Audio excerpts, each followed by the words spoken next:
आज की वीडियो दे विच जनाब तुहानू ऐसे 8 स्टूडेंट विखाए वैसे जिन्हां दी जनाब तारीफ करदियां करदियां आदमी की जिंदगी मुक सकती, लेकिन उन्हां दी तारीफ नहीं मुक सकती। मुकम्मल तारीफ करना तो जनाब मेरे वस दा रोग नहीं, लेकिन मिनट अद्धा इन्हां दी मैं तारीफ करसां।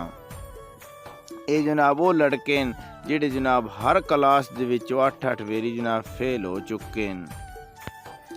पूरी जिंदगी की जनाब इन्हां दी कॉलेज वैन की रूटीन है कि ये सिर्फ जनाब ऐतवार नूं जांदे न।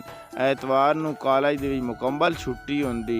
इन्हां दा काम है जनाब कॉलेज दी दरखत गिण के कमरे गिण के जनाब शामी घर आ जाना।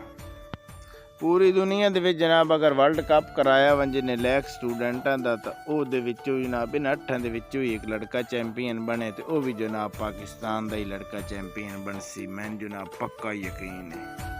तुसी जनाब परेशान हो सो इतने नलैक स्टूडेंट हैं जिन्हें पढ़ाने वाला जनाब वो के चीज़ उसी ते ओ जनाब उसकी तारीफ करना भी जनाब मुश्किल है, बहुत मुश्किल है। वो भी बहुत बड़ा प्रोफेसर है जनाब। वो उसकी तारीफ दे विच जनाब ये लिखा गया कि अज तक जनाब वो कॉलेज नहीं गया, किसी किताब नूं उस जनाब हाथ तक टच नहीं किया, अपने जनाब शनाख्ती कार्ड तो ना तक नहीं लिख सकता। अपने शनाख्ती कार्ड उत्ते जनाब उसके अजें भी अंगूठा लगवा, लेकिन कॉलेज दे विच जनाब वो प्रोफेसर है। ते ओ जनाब प्रोफेसर हस्ती मैं खुद दी हाँ।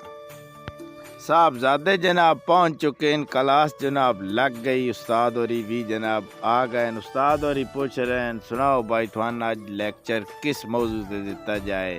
तो यह जनाब वो सरगोदे का बच्चा वे जिहड़ा जनाब इंशाअल्लाह ताला वर्ल्ड कप लैकां दे ही जितसी जदों भी होया। ये जनाब फरमा रहे हैं बस सन जनाब अज दस्या वंजे ब कौमां किस तरह बर्बाद होंदियां।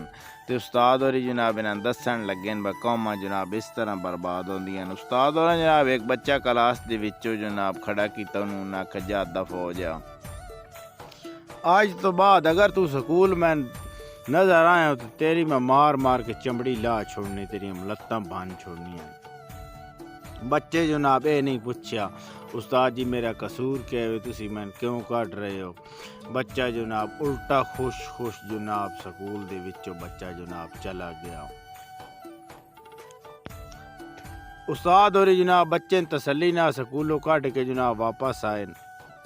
उस्ताद और आउंदे जनाब पूछा हाँ भाई गल करो, जिस बच्चे ने मैं इस क्लास दे विचों कड्ढा दे कोई कसूर आई। बच्चे आखा जी दा कोई कसूर ना आई। जदों इसका कसूर कोई ना आई तो मैं इस नाल ज्यादती करदा प्यास ते थाने इसकी हैल्प करनी चाहिए या नहीं करनी चाहिए। इन्हें जनाब फरमाया बस सन जनाब इसकी हैल्प करनी चाहिए आई।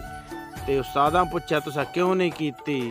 ते जनाब स्टूडेंटा ये फरमाया असी जी लालची लोग हाँ, लालची लोग सिर्फ सोच सकते हैं, वो किसी की हैल्प नहीं कर सकते।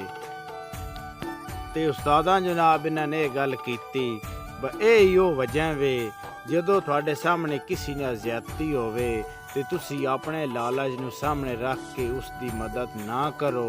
इस तरह जनाब कौमां बर्बाद होंदियां। उन्हां कौमां दे उत्ते ही आके कौमां हुक्मरानी करदियां, ओह ही कौमां जनाब गुलाम बनदियां।